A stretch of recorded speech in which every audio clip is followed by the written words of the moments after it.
Welcome back for the last afternoon in day number 3. Okay, and we are going to finish up at this point. We're going to finish up OB3. I know we've been playing with this for 3 days now, but that's the cards I was dealt, so this is the way I have to do it. For those of you that are out there online, again, we're glad you've been with us this whole time. And let me just give you a quick summary of the afternoon. I will be on till probably somewhere between 1:15 and 1:30. We're expecting Dan Holquist to come on live through YouTube from Pennsylvania. And so he will take over the last part of the day.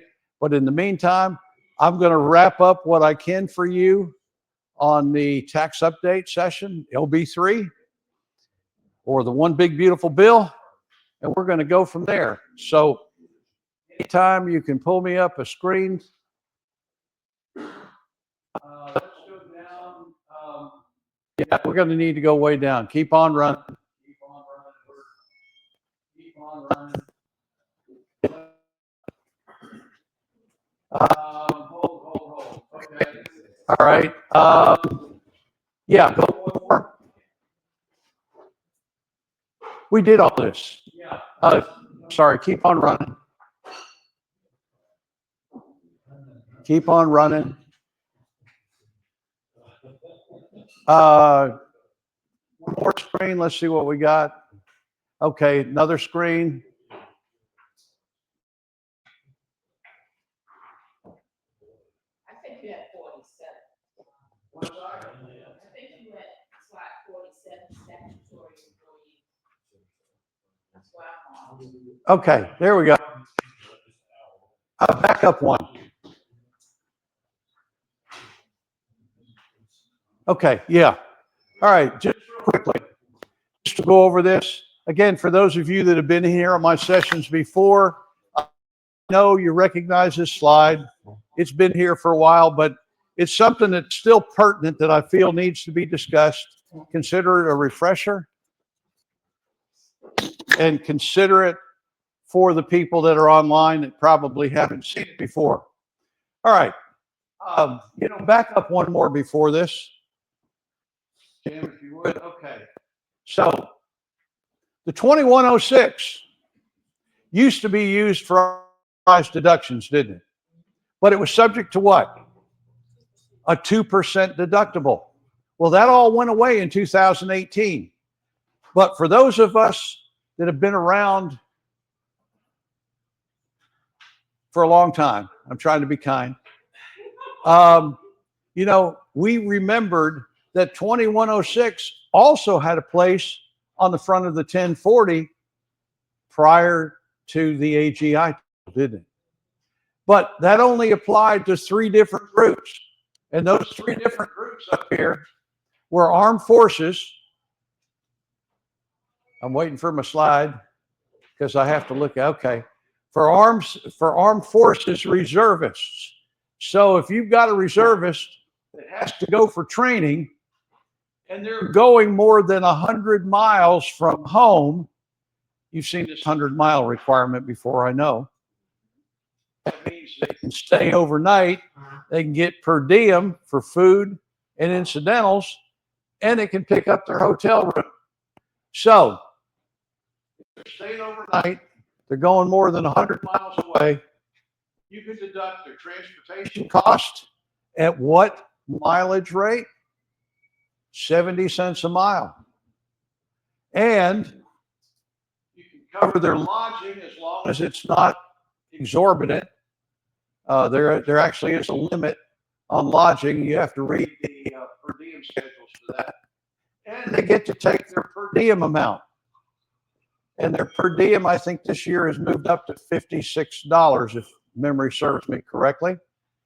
And but you only get half of that, don't you? By the time it runs through the program, it only allows them. Now, if they were a truck driver, instead of 50%, they'd get 80%, wouldn't they?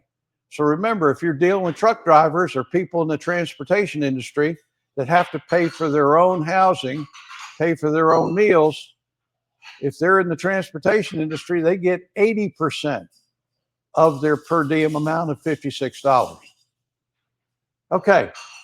Now, if they're in a high cost area, we actually have a chart that you can look up and find out what amount they can take on a daily basis for meals and incidentals under the per diem schedule. Okay. But they only get that cost of getting up there, getting back, hotel, meals, and incidentals. Can they write off the costs of their uniform maintenance, their dry cleaning, everything else? The answer is no. Those have not come back. Those do not qualify for 2106. Okay, next slide. All right, then on top of that, we have disabled employees. Disabled employees that need to spend their own money in order to help them perform a job. So let's say that they got a special computer and they had trouble in speaking. No, excuse me, they had trouble in hearing. They were deaf. They could get special equipment and they could write it off here under 100% depreciation, not subject to the 2% rules, and they get to write it off. Now, chances are, if they bought an expensive piece of equipment or computer or technology, it would be a one-time deduction. It's not something that would continue on, especially since they're taking 100% depreciation on the first year. Okay, next slide. This one actually does go back to Schedule A, but it's not subject to 2%. It goes on your drop-down screen along with gambling losses and some of the other items we've talked about in the past. Statutory employees. This has been by far one of my favorite items. I love to catch salespeople that they talk about the good old days. I have some come in that are new. Occasionally I'll let a new one here or there. But they'll talk about the good old days when they could write off all their sales expenses and everything else, their meals with clients. They do all this on Schedule A, subject to 2%. And I said, has anyone not told you that if your employer is willing to call you a statutory employee, we can bring all those expenses back and we don't have to worry about the 2% deductible? Oh man, you talk about lighting them up. Man, you think it's a new kid with a whole bunch of Christmas presents to open. And Ashley Campbell. Ashley Parker. Ashley Parker, it's good to see you. You have a seat, honey. You have a seat. We are glad to have her. Okay, so going back to that. So if their employer will list them as a statutory employee, then all of a sudden they become like a hybrid. They got a W-2 with box 13 checked for statutory employee, and they can write off all their business expenses on Schedule C. Now, that's the difficult part. Yep. Now, that's why sometimes you could go in and talk to those employers and say, listen, it's not going to cost you a dime, but it's going to mean the world to your salespeople. Let me keep talking. You're stealing my thunder, but that's okay. Okay. So what you want to do, I know some people get excited about these issues, and I understand that. I understand that. So again, what you want to do is you go into the employer and say, listen, it's not going to cost you anything. All you're doing is checking a box. The government's not going to charge you more or let you take less. You've already paid this employee on a W-2. You get to deduct the full amount. You get to deduct your employer's half of the SE tax. Okay. And for that reason, your employee now gets to deduct all of their sales expenses. Everything that they wanted, they now get on Schedule C. Now, what you're going to do is on that W-2 input screen, you're going to go up at the top and you're going to find the box that says that this is, well, you're going to check box 13 to show statutory employee. And it's going to ask you, which C1 would you like to apply to this W-2 income? So if they don't have any other 1099 income, you're going to check just, this is C1, okay? And what's going to happen is you're going to key in any expenses on Schedule C1, the first Schedule C. It's beautiful. I had one medical salesperson that the year we brought this back for him, which was like 2019 or 2020, was able to get an extra $16,000 worth of expenses on Schedule C. Do you think this made him happy? Not subject to 2%, didn't have to itemize. This was just $16,000 in pure expenses coming off above the line on the 1040. So this is the reason that by you being proactive and going to talk to the employer, you can make a tremendous difference in their life. You can, as Roger was saying the first day, you can save them considerable money.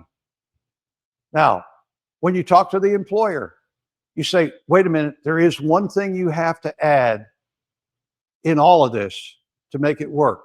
When you check box 13, statutory employee, it means you now have to include a separate W-3 form because you can't put his W-2 with the rest of the employees.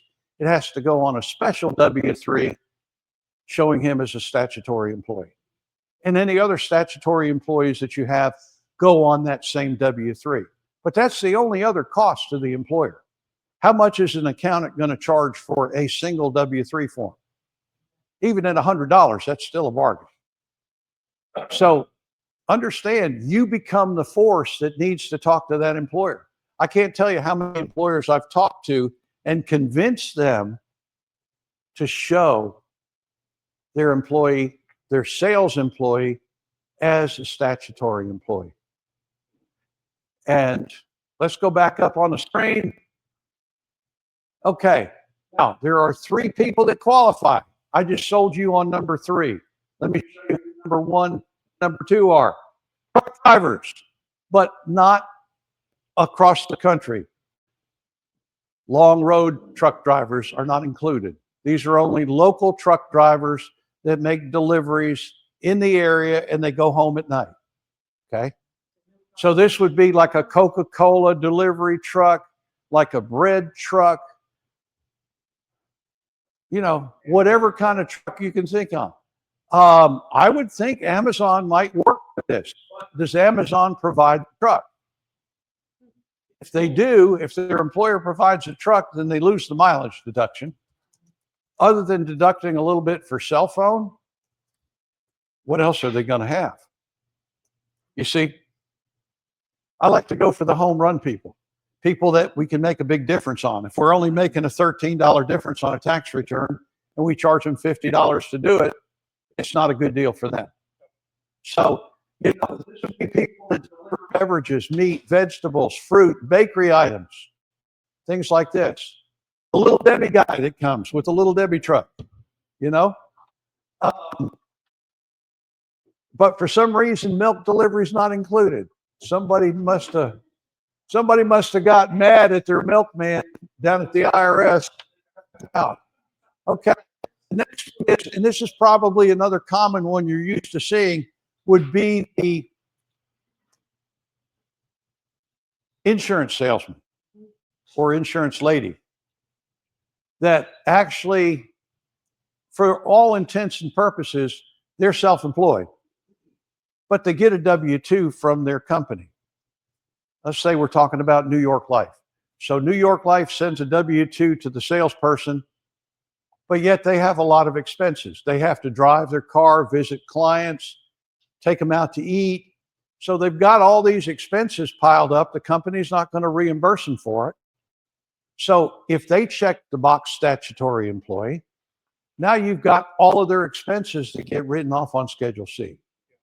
So what I'm trying to convince you on is you could have people in your client gathering or group that qualify for this deduction and don't actually have anybody offer to use it for them. Well, Ben, they didn't have statutory employee check. Well, if you find out that they meet the test here, you might become their advocate. And all these times I've gone and talked to employers, I haven't charged anybody any money. It's just good service. When you can go and talk to an employer and say, listen, they qualify. You need to give them this one item they're asking for. Check the box statutory employee. I said, there's no cost to you. Yes, you have an extra W-3 form that'll have to be filled out at the end of the year. But other than that, there is no expense. Now, what I would suggest you do is if you're going to talk to the boss, that you also talk to somebody in HR and accounting. Why am I suggesting this? Have you noticed in big companies and corporations, a lot of power becomes territorial? If you get the boss to go along with this and you haven't at least asked for the blessing of the people in accounting and the people in HR, you might have people that, in order to take it out on the boss and the employee, will say, oh, we looked up statutory employee. We no longer need to do federal or state withholding on them. Now, that is an option, but it's not a requirement. Or we no longer need to provide them with health insurance if they're a statutory employee. So you see what I'm trying to do? You don't want to step on toes. You want to go around and get everybody on board with statutory employee status. And you might even ask the employer or the boss, say, listen, can I talk to your people in accounting? Can I talk to your people in HR? Or can we have one general meeting with all of us there? Because you want everybody on board. You don't want them taking away the benefits that that employee is used to seeing. Health insurance, retirement account, tax withholding on the W-2. I found this out the hard way because I had a couple of these people I convinced to do this, and about a year or two later, all of a sudden I'm seeing W-2s with no withholding. I said, why aren't they withholding? The people in HR say they don't have to withhold taxes on me anymore because I'm statutory. You want to make sure that you get the whole team on board. You want everybody happy. You want everybody agreeing with what you're doing and make them understand, hey, this is a big perk for you. You are helping these people that are in sales to get more of their money back from the government. Why wouldn't everybody be part of the team to try to reduce taxes on some of the people in your office? Who knows? Maybe they'll be so grateful to you, they'll bring in a box of donuts from time to time for HR or for accounting. Believe me, I have found there's a lot of value into bringing in a dozen donuts sometimes. When you work in an office environment, you become the new hero if you bring in donuts. Why are you bringing these in, Ben? Just because I like people to know I appreciate you. Thank you. They're going, you running for office or something? Why would somebody in HR or accounting not want to take out withholding taxes? Because they feel like you've infringed on their power, and they were told you have to do this on this employee. You have to check the box statutory employee. People are so territorial when it comes to authority and power that you threaten their territory or you threaten their power. Reg, evidently you haven't worked in a large office, or have you? Okay. Okay. You have to understand, office politics has that name for a reason. The point I'm getting at, it's only coming out of their net check anyway. But HR, they're kind of tricky to work with. I think Well, of any. okay. Let's go to the next slide, Jam. All right. So now there is a group 3 before I get to group 4. Group 4 I already talked about. I already promoted salespeople right from the start because that's your biggest win area. You want to make a difference for somebody that's in sales. Now, you must sell a commodity, a product. You can't sell a service. Why they excluded the people that self-service? Like if you were selling